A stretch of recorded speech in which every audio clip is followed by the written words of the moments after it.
জুবিন হত্যার চার্জশিট দেওয়া হয়েছে। এবার পালা গৌরবের ফাইল খুলবে এবার।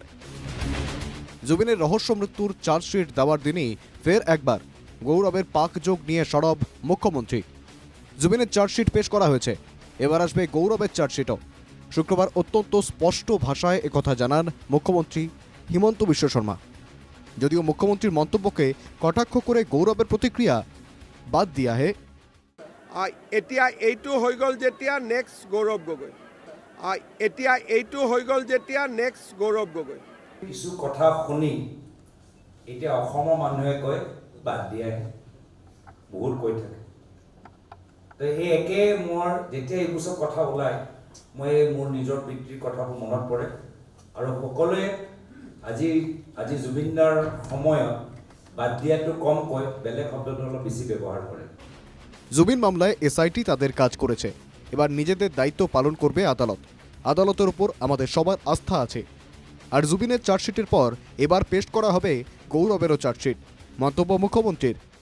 এতিয়া আদালতে সুন্দৰভাৱে এই গোচৰৰ শুনানি কৰি দোষীক উপযুক্ত শাস্তি দিয়াৰ ব্যৱস্থা গ্ৰহণ কৰিব। আদালতৰ নিৰপেক্ষতা আৰু আদালতৰ কঠোৰ স্থিতি অপৰাধীৰ প্ৰতি এই কথা আমি সকলোৱে জানো, আৰু মই ভাবোঁ যে ন্যায় আমি সকলোৱে সন্মান জনাম।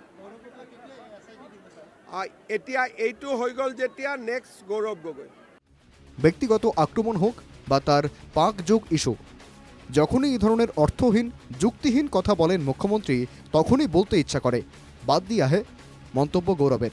उनका एक मशहूर उनका एक कहावत थी, जो हिंदी में अगर उसका अनुवाद करें तो होगा अरे छोड़ो यार। तो जब भी कोई बेबाक बातें आती हैं जिसका कोई तर्क नहीं, जो दूसरे दल के लोग पूछते हैं तो बोलते थे यार छोड़ो यार, ये कोई बात हुई।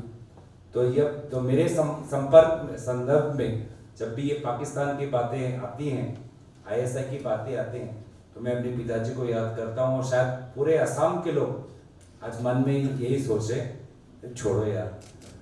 কংগ্রেসের সোশ্যাল মিডিয়া চেয়ারম্যান ইস্যুতেও মুখ্যমন্ত্রীকে এক হাত নেন গৌরব। আমার সোশ্যাল মিডিয়ার চেয়ারম্যান বিজেপি দলটোক যোগদান কৰা মানে যে আমাৰ সোশ্যাল মিডিয়া চাই বিজেপি কিমান আমনি পাইছে। মুখ্যমন্ত্ৰীৰ খুব টুইটাৰ চাই থাকেতো, খুব যে আমনি পায়, সেইকাৰণে আমাৰ সোশ্যাল মিডিয়াৰ চেয়ারম্যান ল'বলৈ ভাবিছে যে খুব আমাক ক্ষতি হ'ব। একো ক্ষতি নহয়, আৰু সোশ্যাল মিডিয়াত আৰু আমি সৰব হ'বলৈ গৈ আছোঁ। নির্বাচনের দিন যতই এগিয়ে আসছে, ততই প্রবল হয়ে উঠছে দুই প্রধানের বাগযুদ্ধ। আগামী কয়েক মাসে এটা যে আরও হাড্ডাহাড্ডি রূপ নেবে, এটা আর বলার অপেক্ষা রাখে না। Bureau report, NKTV Bangla.